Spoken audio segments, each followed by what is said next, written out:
সুপ্রিয় দর্শক, আসসালামু আলাইকুম। সবাইকে স্বাগত জানাচ্ছি আজকের গুরুত্বপূর্ণ সংবাদে। প্রথমেই জানিয়ে দিচ্ছি সংবাদ শিরোনাম, পরে বিস্তারিত।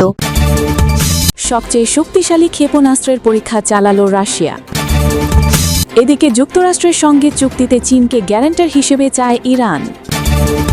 অপরদিকে ট্রাম্পের চীন সফর নিয়ে যা ভাবছে ইরান, এবং সব শেষে থাকছে রণক্ষেত্র ফিলিপাইন্সের আইনসভা। শুনছিলেন সংবাদ শিরোনাম, এখন বিস্তারিত। তার আগে ছোট্ট একটি আবেদন, যদি আপনি ন্যায় ও মানবতার পক্ষে থাকেন লাইক দিন। বিশ্বে শান্তি দেখতে চাইলে কমেন্টসে লিখে জানান নেতানিয়াহু ও ট্রাম্পের পতন চাই। আর সাবস্ক্রাইব করুন আমাদের চ্যানেলটি, কারণ আমরা বলি সেই কথা যা অনেক মিডিয়া আড়াল করে। এখন চলুন বিস্তারিত দেখা যাক। সবচেয়ে শক্তিশালী ক্ষেপণাস্ত্রের পরীক্ষা চালালো রাশিয়া। বিশ্বের সবচেয়ে বিধ্বংসী ও শক্তিশালী আন্তঃমহাদেশীয় ব্যালিস্টিক ক্ষেপণাস্ত্র সারমাতে সফল পরীক্ষা সম্পন্ন করেছে রাশিয়া। দেশটির প্রতিরক্ষা মন্ত্রণালয় জানায়, মঙ্গলবার দূরপল্লার এই অত্যাধুনিক ক্ষেপণাস্ত্রটির সফল পরীক্ষা চালানো হয়। পারমাণবিক অস্ত্র বহন করা সক্ষম এই ক্ষেপণাস্ত্রটি প্রায় ৩৫,০০০ কিলোমিটার দূরের লক্ষ্যবস্তুতে নিখুঁতভাবে আঘাত হানতে পারে। এই সফল উৎক্ষেপণের মধ্য দিয়ে রাশিয়া তাদের সামরিক সক্ষমতার এক নতুন উচ্চতা প্রদর্শন করল, যা বর্তমান ভূ-রাজনৈতিক পরিস্থিতিতে অত্যন্ত তাৎপর্যপূর্ণ। ক্ষেপণাস্ত্রটি সফল উৎক্ষেপণের পর রুশ প্রেসিডেন্ট ভ্লাদিমির পুতিন এক বিবৃতিতে জানান, সারমাত বর্তমানে পৃথিবীর সবচেয়ে শক্তিশালী ক্ষেপণাস্ত্র ব্যবস্থা।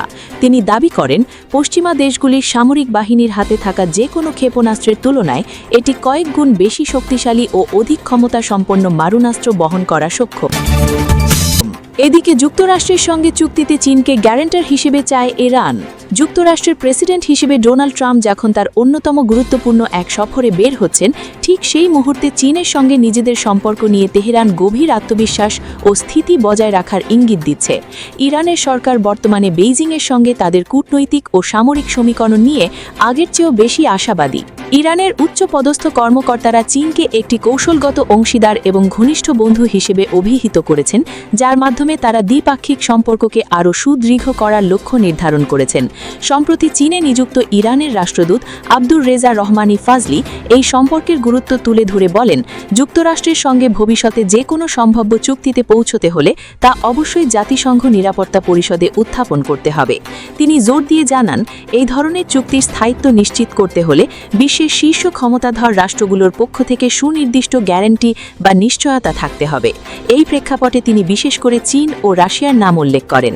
রাষ্ট্রদূত ফাজলির মতে, ইরান এবং এই অঞ্চলের অন্যান্য দেশের কাছে চীনের যে বিশেষ অবস্থান এবং গ্রহণযোগ্যতা রয়েছে, তাতে বেইজিং অনায়াসে যে কোনো আন্তর্জাতিক চুক্তির প্রধান জামিনদার বা গ্যারান্টার হিসেবে ভূমিকা পালন করতে পারে। তেহরান মনে করছে, কেবল দ্বিপাক্ষিক আলোচনার মাধ্যমেই নয়, বরং চীনের মতো বড় শক্তির মধ্যস্থতা ও নিশ্চয়তা থাকলেই যুক্তরাষ্ট্রের সঙ্গে দীর্ঘমেয়াদী শান্তি বা সমঝোতা সম্ভব। অপরদিকে ট্রাম্পের চীন সফর নিয়ে যা ভাবছে ইরান। ডোনাল্ড ট্রাম্পের বেইজিং সফর নিয়ে ইরানে কোনো উদ্বেগের লক্ষণ দেখা যাচ্ছে না। তেহরানে এই সফরটিকে একটি সাধারণ দ্বিপাক্ষিক বিষয় হিসেবে বিবেচনা করা হচ্ছে, যা ইরান ও চীনের মধ্যকার সুদীর্ঘ সম্পর্কের উপর কোনো নেতিবাচক প্রভাব ফেলবে না বলে মনে করছেন সংশ্লিষ্টরা। ইরানের পররাষ্ট্র মন্ত্রণালয়ের প্রধান মুখপাত্র এক সংবাদ সম্মেলনে স্পষ্টভাবে জানিয়েছেন যে যুক্তরাষ্ট্রের কোনো পদক্ষেপ বা সফর ইরান চীন সম্পর্কের ওপর প্রভাব ফেলতে পারবে না। তিনি উল্লেখ করেন, দুই দেশের মধ্যকার এই সম্পর্ক অত্যন্ত শক্তিশালী, সামরিক ও স্বাধীন। দীর্ঘদিনের অংশীদারিত্বের ভিত্তিতে গড়ে ওঠা এই বন্ধন বাইরের কোনো শক্তির হস্তক্ষেপে নড়বড়ে হওয়ার নয়। উল্লেখ্য, ২০২০ সালে ইরান ও চীন একটি ২৫ বছরের দীর্ঘমেয়াদী সহযোগিতা চুক্তি স্বাক্ষর করেছিল।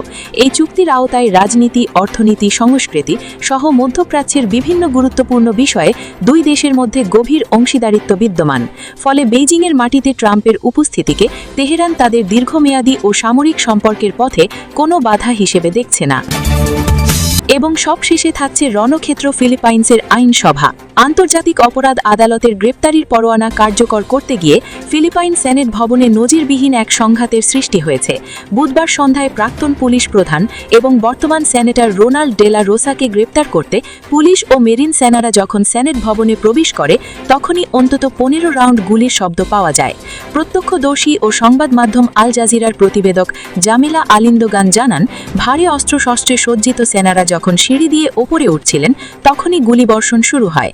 গুলির শব্দ শোনার পর সেখানে উপস্থিত সংবাদ মাধ্যম কর্মীরা প্রাণ ভয়ে দিকবিদিক ছুটতে থাকেন। নিরাপত্তা বাহিনী তৎক্ষণাৎ পুরো ভবনটি খালি করার নির্দেশ দেন। তবে এই গুলি ঠিক কারা চালিয়েছে তা এখনও নিশ্চিত হয়নি। ফিলিপাইন্সের প্রাক্তন প্রেসিডেন্ট রদ্রিগো দুতের্তের আমলে মাদকের বিরুদ্ধে যুদ্ধ বা ড্রাগ ওয়ারের প্রধান সেনাপতি সেনেটর রোনাল্ড ডে লা রোসার বিরুদ্ধে মানবতা বিরোধী অপরাধের অভিযোগ রয়েছে। গত সোমবার 11 মে আইসিসি তার বিরুদ্ধে গ্রেপ্তারির পরোয়ানা জারি করে। গ্রেপ্তার এড়াতে সে গত কয়েকদিন ধরে সেনেট ভবনের ভেতরেই অবস্থান করছেন। গ্রেপ্তারের আশঙ্কায় ডে লা রোসা বুধবার ফেসবুকে একটি ভিডিও বার্তা পোস্ট করেন। সেখানে তিনি ফিলিপাইনবাসীদের প্রতি তাকে রক্ষার জন্য সেনেট ভবনে আসার আহ্বান জানান। তিনি বলেন, আমি আপনাদের কাছে সাহায্য চাইছি। দয়া করে কোনো ফিলিপাইন নাগরিককে দি হেগে বা আইসিসি সদর দপ্তরে নিয়ে যেতে দেবেন না।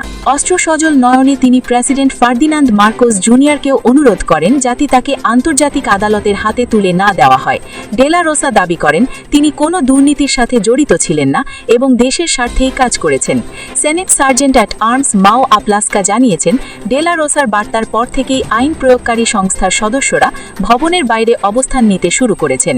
পরিস্থিতি নিয়ন্ত্রণে আনতে সেখানে মেরিন সেনাদের মোতায়েন করা হয়। উল্লেখ্য, 2016 সালে রদ্রিগো দুতের্তে ক্ষমতায় আসার পর মাদক অভিযানে পুলিশের হিসেবেই অন্তত 6000 সন্দেহভাজন মাদক ব্যবসায়ী নিহত হয়। মানবাধিকার সংগঠনগুলোর দাবি এই সংখ্যা আরও বেশি এবং এর বেশিরভাগই বিচার বহির্ভূত হত্যাকাণ্ড। এই অভিযানের মূল পরিকল্পনাকারী হিসেবে দুতের্তে ও তার কৃষ্ণস্থ অভিযুক্ত ডে লা রোসার বিচার এখন আন্তর্জাতিক আদালতের কাঠগড়ায়। ফিলিপাইন্সের অভ্যন্তরীণ রাজনীতিতে এই ঘটনা এক বড় ধরনের বিস্ফোরণ ঘটিয়েছে। বিশ্লেষকরা বলছেন, দুতের্তের মিত্ররা আন্তর্জাতিক আইন বা আইসিসির সার্বভৌমত্বকে স্বীকার করতে নারাজ। বিচারালয়ের পবিত্র আঙ্গিনায় এমন সশস্ত্র সংঘাত ও গুলির লড়াই ফিলিপাইন্সের আইন শৃঙ্খলা পরিস্থিতির এক শোচনীয় চিত্রকেই ফুটিয়ে তুলছে।